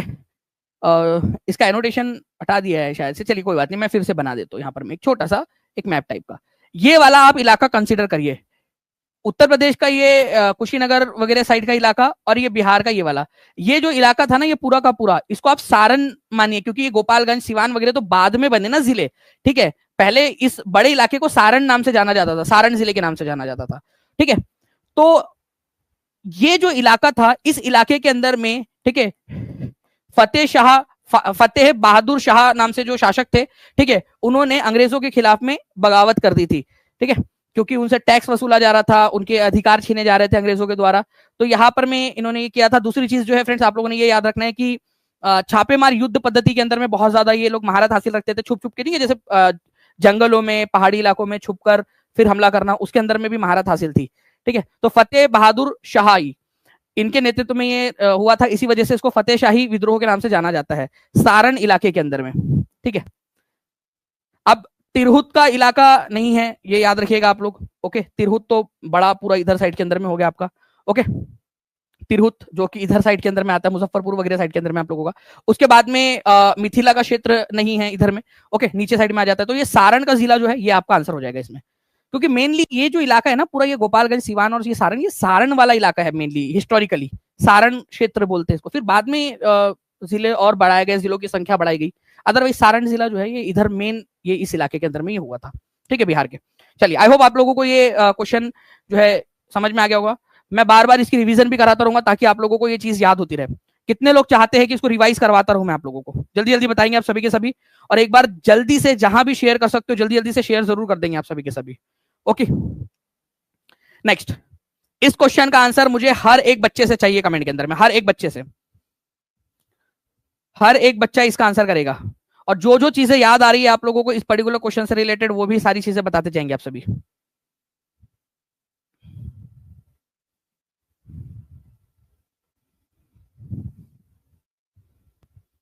जो भी चीजें आप लोगों को याद आ रही है इस पर्टिकुलर क्वेश्चन से रिलेटेड, वो भी आप मुझे बताते जाइए जी। तो देखिए, ब्रिटेन के अंदर में लेबर पार्टी के जो है प्रधानमंत्री थे, जिन्होंने घोषणा की थी कि भारत को जून 1948 से पहले स्वतंत्रता मिल जाएगी। कब की थी ये घोषणा? कब की थी ये घोषणा इन्होंने, ये बताएंगे आप लोग मुझे। कौन से पार्टी के थे वो? लेबर पार्टी के थे। ये क्वेश्चन कितने लोगों ने अभी देखा है वो भी बता देंगे मुझे, थोड़ी देर पहले मैंने आपको करवाया। वो प्रधानमंत्री थे लॉर्ड क्लीमेंट एटली, ठीक है, लॉर्ड क्लीमेंट एटली। तो उन्होंने ये घोषणा की थी 20 फरवरी को। ये बहुत ही इंपॉर्टेंट क्वेश्चन है, 1947 में, 1947 के अंदर में, ठीक है, कि हम, उन्होंने घोषणा की थी 20 फरवरी 1947 को कि जून 1948 से पहले स्वतंत्रता दे दी जाएगी। और इसी कड़ी में उन्होंने अपने एक खास आदमी लॉर्ड माउंटबेटन जो है, लॉर्ड माउंटबेटन, लॉर्ड माउंटबेटन जो थे, उनको भारत का वाइसराय नियुक्त कर दिया। और इसी तरह से लॉर्ड माउंटबेटन जो है भारत के आखिरी वाइसराय बने थे। 22 मार्च की बात है ये, 22 मार्च 1947 को लॉर्ड वेवेल की जगह पे उन्होंने लॉर्ड माउंटबेटन को भारत का वाइसराय बना दिया, ताकि ये प्रक्रिया को फास्ट की जा सके, ठीक है। तो लॉर्ड क्लीमेंट एटली कौन से पार्टी से थे, ये आप लोग कमेंट करके बता देंगे। नाउ नेक्स्ट क्वेश्चन की तरफ में हम लोग आगे बढ़ते हैं फ्रेंड्स। बहुत बहुत शुक्रिया आप सभी लोगों का, 1700 से ज्यादा आप लोगों ने सेशन को लाइक कर दिया है, ठीक है। नेक्स्ट क्वेश्चन देखिए, कर्नल वाइली की हत्या के आरोप में किसको मृत्युदंड दिया गया था? कर्नल वाइली की हत्या के आरोप में, तो कर्नल वाइली जो थे उनकी हत्या के आरोप में ब्रिटेन के अंदर में, ठीक है, मदन लाल ढींगरा जो है, इनको मृत्युदंड दिया गया था। एक्चुअली क्या हुआ था कि उस समय भारत के secretary of state for India, secretary of state for India, Bharat के मामलों के सचिव, ठीक है, लॉर्ड मॉर्ले थे, लॉर्ड मॉर्ले, इनको मारना चाहते थे ये मदन लाल ढींगरा। लेकिन जो है फ्रेंड्स, कर्जन वाइली जो इनके जो साथी थे, ठीक है, लॉर्ड मॉर्ले के, उनके ऊपर में हमला हो गया और उनकी मृत्यु हो गई गलती से, ठीक है। तो कर्नल वाइली को मारने नहीं गए थे, ये मारने गए थे लॉर्ड मॉर्ले को, जो भारत के सेक्रेटरी ऑफ स्टेट, भारत के मामलों के मंत्री थे बेसिकली। ये ब्रिटेन के एक आप बोल सकते हो कि एक नेता थे, ठीक है, मंत्री, भारत सरकार, भारत के मामलों के मंत्री ब्रिटेन की सरकार के अंदर में लॉर्ड मॉर्ले, ठीक है, उनके साथी कर्नल वाइली की हत्या हो गई थी, मदन लाल ढींगरा ने कर दी थी। ओके, तो आंसर इसका ऑप्शन नंबर ए हो जाएगा। तो प्लीज इस पर्टिकुलर पॉइंट को याद रखिएगा आप लोग। कौन से साल की बात है ये, अगर ये क्वेश्चन आप लोगों से पूछ लिया जाए तो ये बात है 1909 की, लंदन के अंदर में ये घटना घटी थी, ये भी आप लोग याद रख लीजिएगा, ठीक है। उसके अलावा आपको बता दूं फ्रेंड कि श्यामजी कृष्ण वर्मा ने लंदन के अंदर में जो इंडियन होम रूल सोसाइटी बनाई थी 1905 में, उसी के सदस्य थे ये, उसी में रहते थे। श्यामजी कृष्ण वर्मा ने बनाया था ना इंडियन हाउस, ठीक है, और उसी को इंडियन होम रूल सोसाइटी भी बोला जाता है 1905 में, ठीक है। तो भारत सचिव के जो राजनीतिक सलाह, भारत के मामलों के सचिव लॉर्ड मॉर्ले के राजनीतिक सलाहकार थे ये कर्नल वाइली। नाउ अब देखिए नेक्स्ट क्वेश्चन आप लोगों का आपकी स्क्रीन के ऊपर में ये रहा। इस पर्टिकुलर क्वेश्चन के अंदर में बोला गया है आप लोगों से कि निम्नलिखित में से किसने भारत का पहला महिला विश्वविद्यालय स्थापित किया था? Very very very important question. और कहां पर में स्थापित किया था ये भी आप मुझे बता देंगे, ठीक है।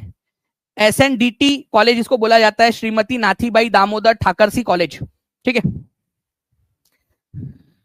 या फिर आप इसको बोल सकते हो श्रीमती नाथीबाई दामोदर ठक्करसी महिला विद्यापीठ।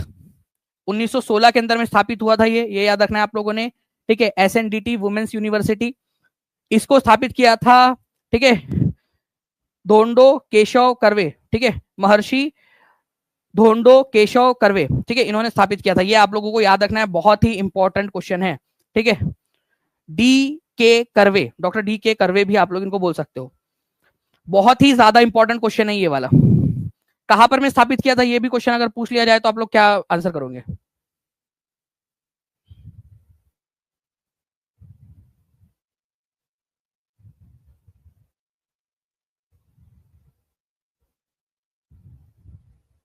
वेरी गुड, बहुत बढ़िया, मुंबई के अंदर में इसको स्थापित किया गया था। ओके, उस समय जो बॉम्बे सिटी था। नेक्स्ट क्वेश्चन जो है आप लोगों को यहाँ पर मैं बताना चाहूंगा, एक क्वेश्चन है जो बीएसएससी इंटर लेवल पेपर के अंदर में पूछा गया 29 जनवरी 2017 को। इसका आंसर करिए आप लोग जल्दी से।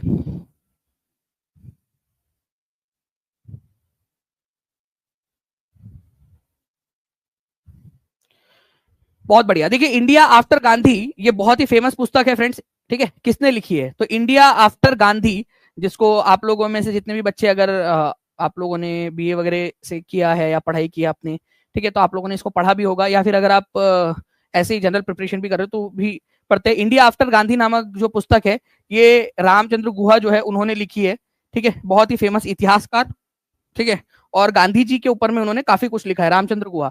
तो इंडिया आफ्टर गांधी भी इन्होंने ही लिखी है।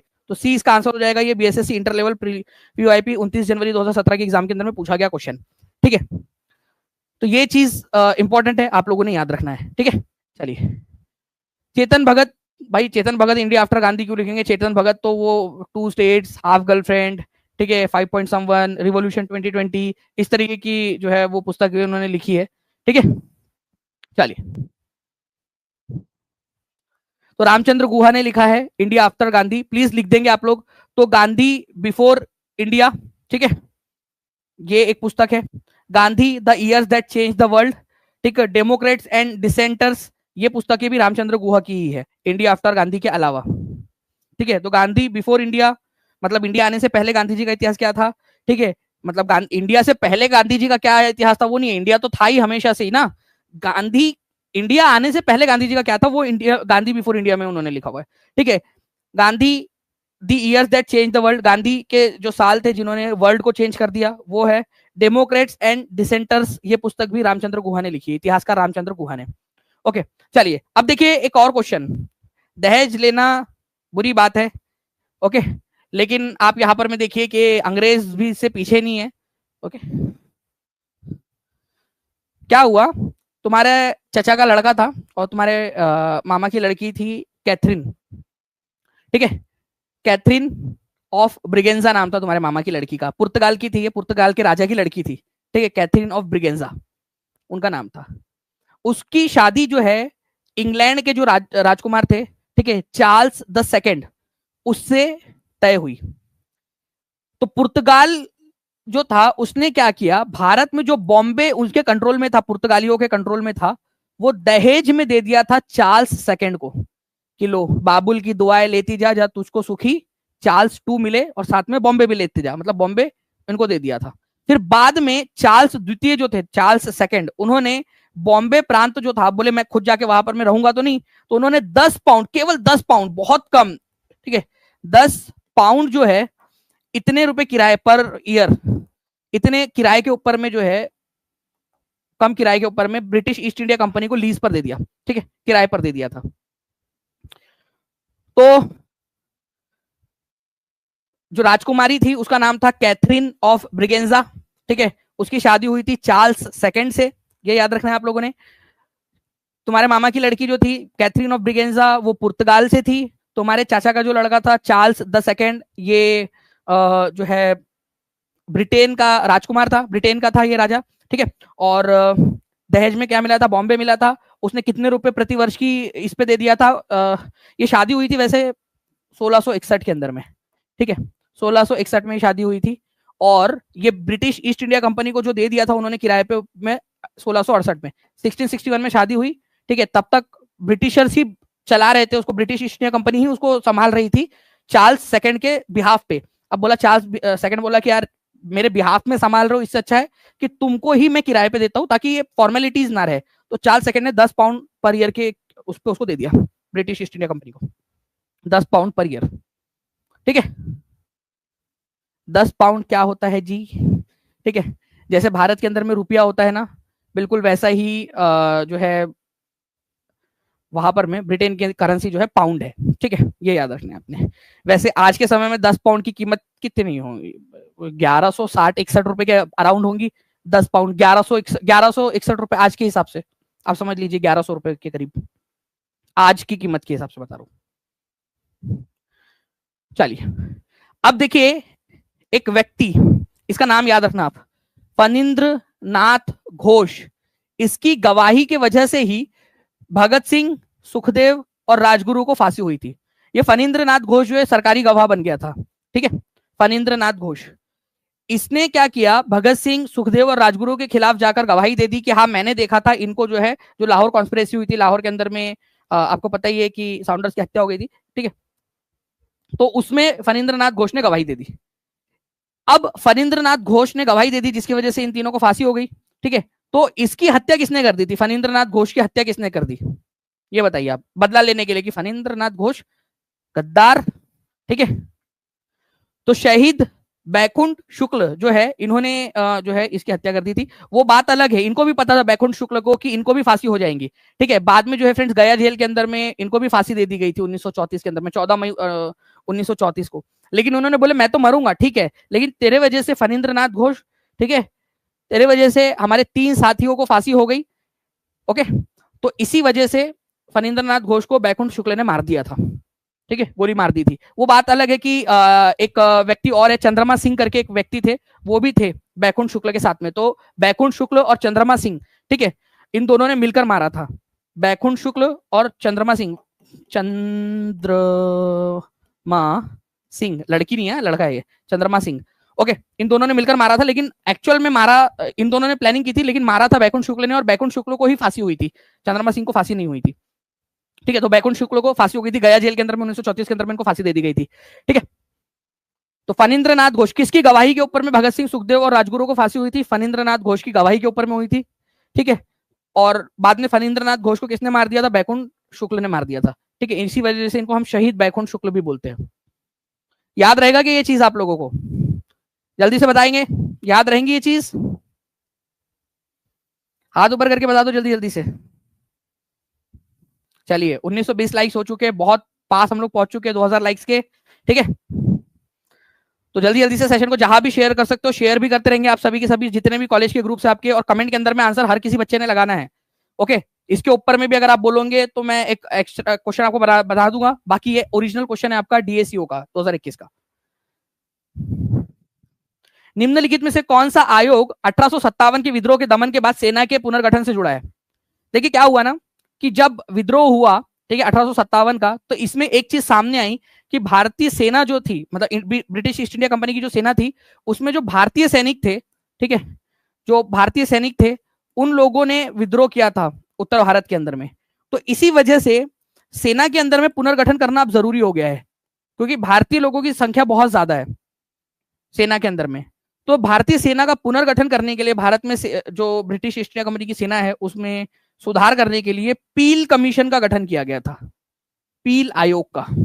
ये बहुत ही इंपॉर्टेंट क्वेश्चन हो जाता है आप लोगों का इस तरह से, 45वीं बीपीएससी के अंदर में आया हुआ है, और ऑलरेडी मैंने पेड क्लास में पढ़ाया भी इसको, पील कमीशन के बारे में आपको। 1857 का विद्रोह वाला सेशन कितने लोगों ने देखा है पेड क्लास में, टीचिंग परीक्षा के एप्लीकेशन पर? अगर आपने अच्छे से देखा है उसको तो आपको पता होगा कि जो इंडियन सैनिक है उनकी संख्या को कम किया गया और यूरोपियन जो सैनिक है उनकी संख्या को बढ़ाया गया था, ठीक है, पील कमीशन के रिकमेंडेशन के आधार पर, ओके। तो पील कमीशन, जोनाथन पील करके एक व्यक्ति थे, उनके नेतृत्व में ये कमीशन बना था, इसी वजह से इसको पील कमीशन बोलते हैं। चलिए तो 2 इसका आंसर हो जाएगा, डायरेक्ट क्वेश्चन नहीं है, जोनाथन पील इसके अध्यक्ष थे। अच्छा एक क्वेश्चन है, अभी थोड़े दिन पहले मैंने इसको आप लोगों को करवाया भी है, संयुक्त राष्ट्र पूरा का पूरा सेशन कराया, 3 लेक्चर हम लोगों ने किए हैं यूनाइटेड नेशंस के।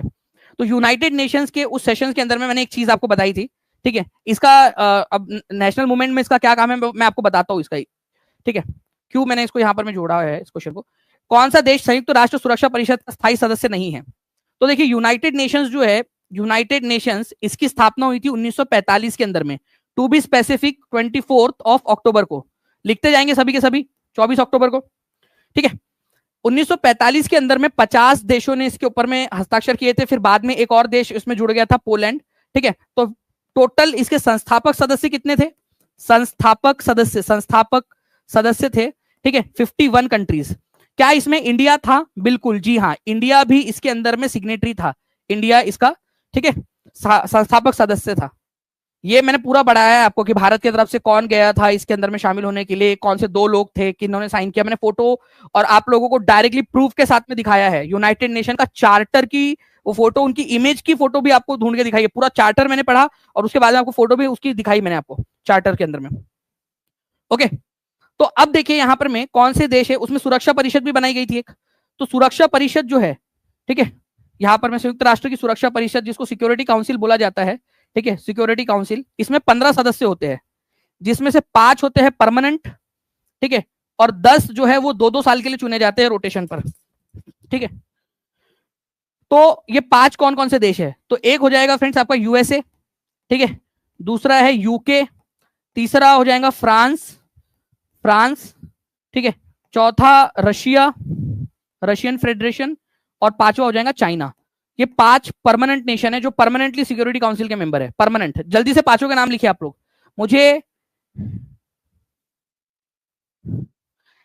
जो है आप सभी लोगों से ये चाहिए कि आप सभी लोग जो है इस पर्टिकुलर जो पॉइंट है, 5 के 5 पॉइंट, इसको लिखेंगे आप लोग।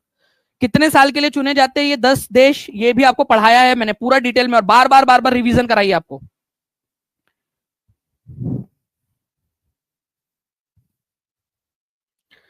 तो आंसर हो जाएगा फ्रेंड्स कि जर्मनी इसका जो है क्या है, मेंबर नहीं है, परमानेंट सदस्य नहीं है, बेसिकली संयुक्त राष्ट्र का परमानेंट मेंबर, ठीक है।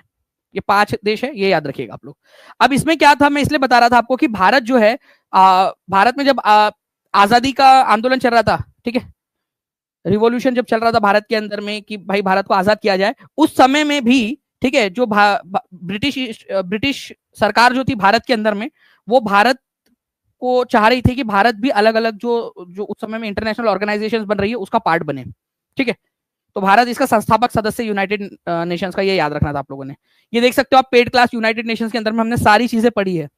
तो इसीलिए बोल रहा हूँ जितने भी बच्चे पेड क्लास में एनरोल्ड है वो अच्छे से प्लीज रिवीजन करिए, सारी चीजें आपको पढ़ाइए, जितनी भी चीजें आपको बोल रहा हूँ कि इंपॉर्टेंट है उसको अच्छे से रिवाइज करिए आप सभी के सभी। पूरा नोट्स, क्विज, पीडीएफ सब कुछ आप लोगों को दिया हुआ है उसके अंदर में, ठीक है। और जो लोग नहीं जुड़े अब तक, जो जुड़ना चाहते हैं, नीचे में नंबर चल रहा है, उस नंबर पे कॉल या व्हाट्सएप कर लीजिएगा, या टीचिंग परीक्षा के एप्लीकेशन पे डायरेक्टली जाके जुड़ जाइए, ठीक है। और ऐसे ही पूरा का पूरा हम लोग एईडीओ का भी पूरा करने वाले हैं, तो जो बच्चे एईडीओ के लिए पढ़ना चाहते हैं वो लोग भी कर सकते हैं अच्छे से। चलिए, तो ये पूरा 10 कंट्रीज कौन सी है नॉन परमानेंट वाली, वो भी आपको बता दिया था भारत की तरफ से, ठीक है। आरकोट रामास्वामी मुदलियार और वीटी कृष्णमाचारी, ठीक है, ये 2 लोग गए थे भारत की तरफ से, दोनों की साइन आप देख सकते हो यहाँ पर। तो कल जो है फ्रेंड्स हम लोग बीपीएससी एईडीओ की जो है एक क्लास करेंगे, बड़ी वाली क्लास, ये आप लोगों ने याद रखना है, ठीक है। बीपीएससी एईडीओ भर्ती के लिए और आप लोगों के सारे ही एग्जाम में काम आने वाला है। बिहार स्पेशल महामैराथन कल होने वाली है आप लोगों की, जिसमें हम बिहार से रिलेटेड स्पेशल क्वेश्चंस, बिहार का इतिहास, बिहार का भूगोल, बिहार की पॉलिटी, बिहार की इकोनॉमिक्स, बिहार का जो अभी पिछला बजट था, बिहार का जो इकोनॉमिक सर्वे था, उससे रिलेटेड क्वेश्चंस हम लोग करेंगे कल। तो उसके लिए तैयार रहिएगा आप सभी के सभी लोग, जितने भी बच्चे हैं। अगर आप चाहते हो कि ऐसे ही मैं आपको करवाता रहूं, ठीक है, तो आप मुझे बताया ना कि सर बिल्कुल ऐसे क्वेश्चंस करना चाहते हो आप लोग। चलिए और कुछ क्वेश्चन देख लेते हैं। बिहार बीपीएससी हेड मास्टर का एग्जाम का क्वेश्चन आपका, स्वतंत्रता आंदोलन के प्रथम चरण में अतिवादी भारतीय नेतृत्व द्वारा निम्नलिखित में से किसको समझा और संगठित किया गया, ठीक है। देखिए स्वतंत्रता आंदोलन के प्रथम चरण में अतिवादी भारतीय नेतृत्व द्वारा, अतिवादी का मतलब होता है फ्रेंड्स यहाँ पर में जो एक तरीके से एक्सट्रीमिस्ट थे, गरम दल वाले जो लोग थे, ठीक है, एक्सट्रीमिस्ट इंडियन लीडरशिप, उन्होंने आर्य समाज का अलग है, वो धार्मिक आंदोलन एक तरीके से हो गया, ठीक है। इंडियन यूनिवर्सिटीज एक्ट को थोड़ी ना संगठित किया, ये तो एक अंग्रेजों के द्वारा बनाया गया कानून था यूनिवर्सिटीज के लिए, ठीक है। नॉन कोऑपरेशन मूवमेंट जो है आप लोगों को पता है कि 1920 में हुआ था, ये प्रथम चरण में नहीं हुआ, 1985 से 1885 से 1905 तक का जो समय काल है उसमें, तो बाइकॉट एंड स्वदेशी आंदोलन जो है धीरे धीरे डेवलप हुआ था, ये याद रखना है आपने। ये हेड टीचर की एग्जाम का, हेड मास्टर की एग्जाम का क्वेश्चन है, हेड मास्टर की एग्जाम का क्वेश्चन। आप खुद से समझिए ना, ऑप्शन एलिमिनेट करके भी आप कर सकते थे। स्वतंत्रता आंदोलन के प्रथम चरण में अतिवादी भारतीयों द्वारा, ठीक है, आर्य समाज की स्थापना तो नहीं की गई होंगी, आर्य समाज तो धार्मिक आंदोलन है। इंडियन यूनिवर्सिटी एक्ट अंग्रेजों के द्वारा बनाया गया, ठीक है, ठीक, लॉर्ड कर्जन जो थे उनके समय काल के अंदर में, जिन्होंने बंगाल का बंटवारा किया, उन्हीं के समय काल के अंदर में इंडियन यूनिवर्सिटी एक्ट 1904 बना था। बाइकॉट एंड स्वदेशी ये एक्चुअल में हुआ था, आप लोगों को ये याद रखना है आप लोगों ने, गरम दल के द्वारा। और नॉन कोऑपरेशन तो बहुत बाद में 1920 के अंदर में हुआ था ना, ठीक है। चलिए, तो सी इज द करेक्ट आंसर। ना स्वदेशी आंदोलन की सबसे बड़ी कमी यह रही कि यह आंदोलन के लिए निम्नलिखित में से किस समूह का समर्थन नहीं जुटा पाया। अब ध्यान से समझिएगा आप लोग फ्रेंड्स, मेन जो कमी थी, अब बहुत सारे थे जिनका समर्थन नहीं जुटा पाया था ये, लेकिन जो मेन कारण था स्वदेशी आंदोलन का, स्वदेशी आंदोलन जो 1905 के अंदर में हुआ था, एक्चुअल में क्या हुआ इसी समय काल के अंदर में, आपको बता दूं कि 1906 में, उसके अगले ही साल, ठीक है, मुस्लिम लीग की स्थापना हो गई थी। ठीक है, तो इंडियन नेशनल कांग्रेस और बाकी के जितने भी लोग थे, एक्चुअल में ये हुआ कि जो मुस्लिम कम्युनिटी है, ठीक है, अंग्रेजों ने फूट डालो और राज करो तभी से स्टार्ट कर दिया था। बंगाल को इस तरीके से उन्होंने बांटा कि एक हिस्सा हिंदू मेजोरिटी वाला हो गया, ठीक है, वेस्टर्न वाला, और ईस्ट वाला जो बंगाल था, ईस्ट बंगाल वाला हिस्सा, ठीक है, ये हो गया मुस्लिम मेजोरिटी। तो अंग्रेजों ने इस तरीके से इसको जो है इसका प्रचार प्रसार किया कि भाई मुस्लिम्स के लिए भी एक अलग प्रांत यहाँ पर में बन गया, ज्यादा रियायत मिलेंगी, छोटा प्रांत रहेगा तो एडमिनिस्ट्रेशन अच्छे से हो पाएगा। और मुस्लिम लीग जो थी, जानबूझ के मुस्लिम लीग बनने दी ताकि जो है इंडियन नेशनल कांग्रेस को कमजोर किया जा सके। ठीक है, तो मुस्लिम कम्युनिटी का इसके अंदर में जो एक समर्थन नहीं जुटा पाया था इंडियन नेशनल कांग्रेस, जो उनको समझाने में नाकाम रहा इंडियन नेशनल कांग्रेस, उसके वजह से भी, ठीक है, स्वदेशी आंदोलन पूरी तरह से सफल नहीं हो पाया। ठीक है, ये आप लोगों ने याद रखना है।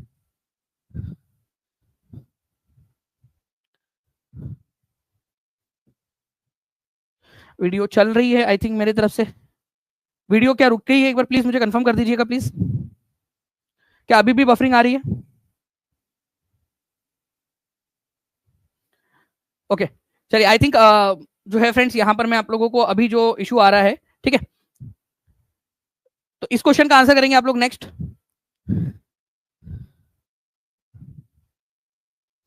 देखिए 40वीं बीपीएससी के अंदर में भी था इस क्वेश्चन आपका, ठीक है, कि मुख्यतः 1905 में स्वदेशी आंदोलन से मुख्यतः अप्रभावित रहा।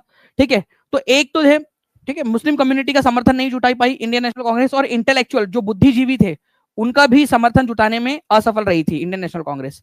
ठीक है, तो बताइए यहां पर में क्या ये सही होगा?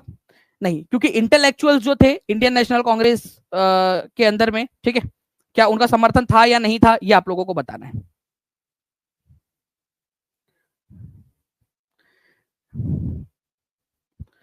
मैं देखना चाहता हूँ कि कितने बच्चे यहाँ पर में, थोड़ा सा एक छोटी सी चीज है यहाँ पर में, जो एक एरर है उसमें, ठीक है, ऑप्शंस में दो ऑप्शंस आपको एक जैसे दिखाई दे रहे होंगे, ठीक है, क्या आप उसको देख पा रहे हो या नहीं?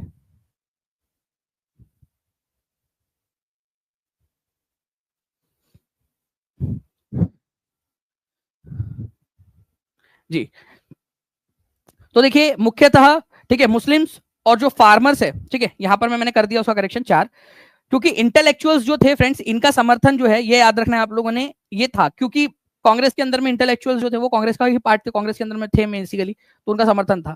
तो फार्मर्स का और मुस्लिम्स का, ये दो जो बड़े ग्रुप है या बड़े जो लेवल के ऊपर में ज्यादा संख्या में थे, इनका समर्थन इंडियन नेशनल कांग्रेस नहीं जुटा पाई थी। तो मेन थी मुस्लिम कम्युनिटी, ठीक है, उनका समर्थन नहीं जुटा पाया, और दूसरे थे फार्मर्स का, कि फार्मर्स को भी नहीं समझा पाए कि भाई आप जो है इस स्वदेशी आंदोलन के अंदर में शामिल होइए बंगाल विभाजन के समय में। तो ये दो कम्युनिटीज थी जिनका समर्थन जुटाने में असफल रही थी इंडियन नेशनल कांग्रेस। तो इसी वजह से आंसर इसको सी हो जाएगा, 40वीं बीपीएससी के अंदर में आया हुआ क्वेश्चन नहीं आपका। ओके, बिहार कांग्रेस कमेटी के पहले अध्यक्ष कौन थे? बीपीएससी ऑडिटर प्रीलिम्स का क्वेश्चन आपका। अब मैं आपको बता दूं फ्रेंड्स कि यहां पर मैं एक आपको चीज बताना चाहूंगा कि इसको मैंने डबल वेरीफाई किया है, ठीक है, इस पर्टिकुलर क्वेश्चन को। बिहार कांग्रेस कमेटी या बिहार कांग्रेस समिति जो है, इसका गठन जो है 1908 में किया गया था। ठीक है, 1908 में सोनपुर के अंदर में इसकी बैठक हुई थी, और इस बैठक की अध्यक्षता, जब इसका स्थापना हुई तो इसके संस्थापक अध्यक्ष कौन थे? तो इसके संस्थापक अध्यक्ष थे सरफराज हुसैन खान, ये आप लोगों ने याद रखना है। ओके, कई जगह पे जो आपको दिया हुआ है हसन इमाम, ठीक है, ये एक्चुअल में बने थे लेकिन ये बाद में बने। ओके, ये आपको ये भी थोड़ा सा याद रखेंगे आप लोग, 1909 में बने थे ये, 1909 में जो इसकी दूसरी बैठक हुई थी बिहार प्रदेश कांग्रेस कमेटी की। ओके, तो सरफराज हुसैन खान जो है फ्रेंड्स, ये याद रखना है आप लोगों ने, बिहार कांग्रेस कमेटी के पहले अध्यक्ष थे सोनपुर के अंदर में, सोनपुर में। ठीक है, तो सरफराज हुसैन खान ये आंसर हो जाएगा। ये जो है आपको बता दूं, मैं इसके कई सारे रिसर्च पेपर भी, मैं जब कल रात में ये क्वेश्चन आप लोगों के लिए इसको प्रिपेयर कर रहा था, ठीक है, तो ये क्वेश्चन एग्जाम में तो आया हुआ है, ठीक है। अब इसकी जो ऑथेंटिसिटी है और ज्यादा मजबूत करने के लिए कोर जो है आप लोगों का एक जो एक बहुत बड़ा जहां पर में रिसर्च पेपर पब्लिश होते हैं, ठीक है, अलग अलग फील्ड के, उसके ऊपर में मैंने इसमें किया। arfjournals.com करके एक बहुत बड़ी वेबसाइट है। अगर आप लोगों में से कोई भी रिसर्च वर्क कभी अगर आप लोगों ने किया हो, कोई जर्नल प्रकाशित किया हो आप लोगों ने, तो आपको पता होगा कि ARF जर्नल्स दुनिया की सबसे बड़ा जर्नल का जो आर्काइव है अगर किसी के पास में है तो वो ARF जर्नल के पास में है। तो उसके अंदर में भी इसको उसके जो पेज नंबर 150 है उसका, ठीक है, उसके अंदर में साफ साफ ARF जनरल के अंदर में लिखा हुआ है कि सरफराज हुसैन खान जो थे, ठीक है, वही इसके पहले अध्यक्ष थे। 1908 के अंदर में पहली बार अध्यक्षता इन्होंने की थी, पहले अध्यक्ष थे। इसी वजह से इसका आंसर निर्विवाद रूप से डी माना जाएगा। ओके, तो प्लीज इस पर्टिकुलर पॉइंट को आप लोगों ने याद रखना है, इंपॉर्टेंट है, एग्जाम के अंदर में पूछ सकते हैं आप लोगों से। तो who was elected as the first president of Bihar provincial Congress committee? तो नवाब सरफराज हुसैन खान, ये आप लोग याद रखोगे, सोनपुर के अंदर में, ठीक है। सोनपुर मेला जब चल रहा था उसी समय में ये उसके ही साथ में बनाया गया था, ठीक है। तो डी इसका आंसर हो जाएगा फ्रेंड्स। ये आप देख सकते हो, ये पूरा का पूरा, अगर आप लोगों को ये लिस्ट ये चाहिए, अगर इसकी ये लिंक ये मैंने लगा भी दिया है यहाँ पर में, ठीक है, अगर आपको चाहिए होंगी तो core.ac.uk के अंदर में ये बहुत बड़ा रिसर्च पेपर का वेबसाइट है, ठीक है। ARF जर्नल जो है इसकी भी मैंने लिंक लगा दी है, ये भी आप लोगों को मिल जाएंगी इसके अंदर में, ठीक है। ये दोनों मैंने एम्बेडी कर दिया इसके अंदर में, आप उस पर क्लिक करोगे आप लोगों को मिल जाएगा। नाउ अब देखिए पावनार आश्रम के संस्थापक कौन थे? मैंने आपको बताया कि पावनार पावनार नाम की जो जगह है ये आप लोगों को मिलेगी वर्धा में, ठीक है, वर्धा में। चलिए अब बताइए जल्दी से, वर्धा में किसने इसकी स्थापना की थी? BSSC इंटर लेवल का क्वेश्चन है, 29 जनवरी 2017 को ये क्वेश्चन आया हुआ है।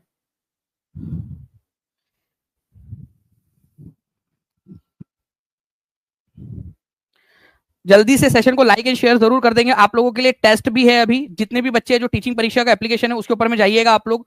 किसी भी कहां पर में डाला है प्लीज एक बार मुझे प्लीज कंफर्म कर दीजिएगा।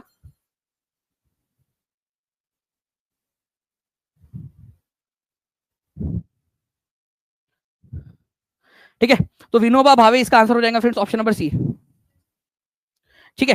तो देखिए आप लोग जैसे ही टीचिंग परीक्षा के एप्लीकेशन के अंदर में जाओगे, ठीक है, यहाँ पर में फ्री कंटेंट है आप लोगों का, उसके अंदर में आप लोग जाइएगा, उसके अंदर में आप लोगों को एक BPSC TRE का फोल्डर मिल जाएगा, BPSC TRE के नाम से, ठीक है।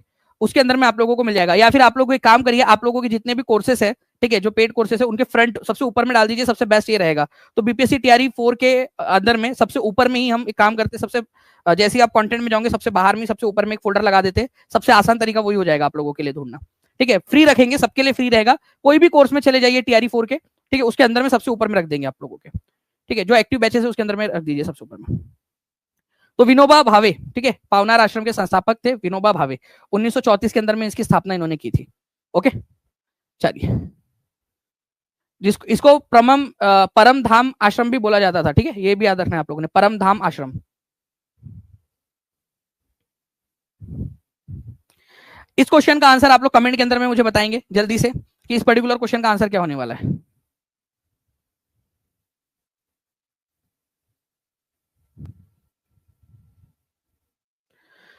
जल्दी जल्दी से इस पर्टिकुलर क्वेश्चन का आंसर कर दीजिए आप सभी लोग।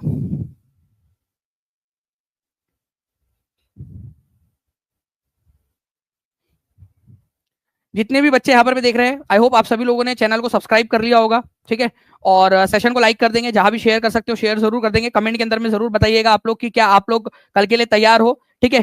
सर BPSC ADO की बैच का फी कितना है? ठीक है, आपका बहुत ही जो है बहुत ही अफोर्डेबल प्राइस है आपका, केवल और केवल 699 रुपीज के अंदर में पूरा कंप्लीट बैच है आपका ADO का, ठीक है। अभी बहुत अच्छा मौका है आप लोगों का, आप लोगों के लिए पढ़ने का, ठीक है। 699 रुपीज के अंदर में पूरा का पूरा आप लोग यहाँ पर में पढ़ाई कर सकते हो अपनी ADO की। तो जो भी बच्चे जुड़ना चाहते हैं वो कर सकते हैं यहाँ पर में। इसका आंसर आप कमेंट में करोगे, आप लोगों के लिए टेस्ट अपलोड कर दी गई है, ठीक है। आप टीचिंग परीक्षा के एप्लीकेशन पे जाइए, ठीक है, पेड कोर्स के सबसे ऊपर वाले फोल्डर में फ्री रख देंगे ताकि आपको ढूंढने में आसानी हो, क्योंकि वो सारे लोग आसानी से ढूंढ लेते हैं आराम से, ठीक है। तो वहां पर में जाकर आप और फिर मुझे कमेंट में आकर आंसर बताइएगा कि कितना आपका स्कोर आया, जल्दी बताइए आप लोग। क्या आप लोग स्कोर बताओगे अपना? जितने भी लोगों ने पूरा देखा है जल्दी से बता दीजिए कि क्या आप लोग अपना अपना स्कोर बताओगे यहां पर मैं आकर। अड़तीस जिलों वाली क्लासेस भी आप लोगों की कंटिन्यूअस हो रही है, कंटिन्यूअस होती रहेंगी, उसका पूरा का पूरा आपके लिए नोट्स बना रहे हैं हम लोग कि पूरा एक नोट्स भी आप लोगों को दिया जाए उसकी, ठीक है, colourful bilingual notes with all the previous year questions, जितने भी पेड स्टूडेंट्स हैं उनके लिए और जिन्होंने 38 वाली क्लास ली है उनको। ठीक है, चलो डन। आप लोगों में से मैक्सिमम लोगों ने प्रॉमिस कर दिया है कि वो स्कोर भी बताएंगे आके, तो जल्दी से जाइए टीचिंग परीक्षा के एप्लीकेशन पे। ठीक है, किसी भी पेड कोर्स में चले जाइएगा आप लोग, वहां पर मैं आप लोगों को टेस्ट मिल जाएंगी सबसे ऊपर में ही। ठीक है, प्लीज सबसे बाहर में सबसे ऊपर में रख दीजिएगा ताकि बच्चे उसको आसानी से ढूंढ सके। ओके, चलिए, thank you very much, take care and bye, God bless you all, thank you very much, bye, thank you. जो बच्चे पूछ रहे हैं कि सर कैसे ज्वाइन कैसे करना है टीचिंग परीक्षा के कोर्सेज के अंदर में, देखिए नंबर चल रहा है नीचे में, उस पर कॉल कर सकते हो, या फिर टीचिंग परीक्षा के एप्लीकेशन पे चले जाइए, या लास्ट में अभी मैं आप लोगों को एक वीडियो दिखाऊंगा। ठीक है, उस वीडियो को आप देख लीजिएगा, नीचे कैसे आप नीचे में ही उसी से आप लोग कर सकते हो। ठीक है, नीचे में जो दिया हुआ है आप लोगों को लिंक्स दी गई है, उस लिंक से कैसे आप लोग कर सकते हो। ठीक है, थैंक यू। हेलो बच्चों, आपने सोचा होगा कि हम टीचिंग परीक्षा के YouTube चैनल से डायरेक्टली कोर्स खरीद सकते हैं। आंसर है यस। सबसे पहला ऑप्शन, किसी भी वीडियो के नीचे आपको कोर्स के इमेजेस दिखाई देंगे, बस क्लिक करिए और तुरंत परचेस कर लीजिए। दूसरा ऑप्शन, वीडियो के अंदर ही व्यू प्रोडक्ट का ऑप्शन आएगा, उस पर क्लिक करते ही आपको टीचिंग परीक्षा पर अवेलेबल सभी कोर्सेज शो करेंगे। यहाँ पर आप देख पा रहे होंगे नीचे एग्जाम कैटेगरी वाइज फोल्डर भी हैं बने हुए हैं, BPSC, TRE, DSSB, CTET. In folder पर क्लिक करते ही आप उस एग्जाम से रिलेटेड सभी कोर्सेज देख पाएंगे। अब मान लीजिए आप बीपीएससी AEDU का कोर्स लेना चाहते हैं, नीचे स्क्रॉल करके आपको बाय नाउ और कॉल नाउ दोनों ऑप्शन मिलेंगे। डायरेक्ट खरीदना है तो बाय नाउ पर क्लिक करो, जानकारी चाहिए तो कॉल नाउ के बटन पर क्लिक करके हमारी टीम से कनेक्ट हो जाओ। बस बाय नाउ पर क्लिक करो, अपना फोन नंबर पे से लॉगिन करो, पेमेंट कंप्लीट करो और आपका एनरोलमेंट तुरंत हो जाएगा। Thank you so much.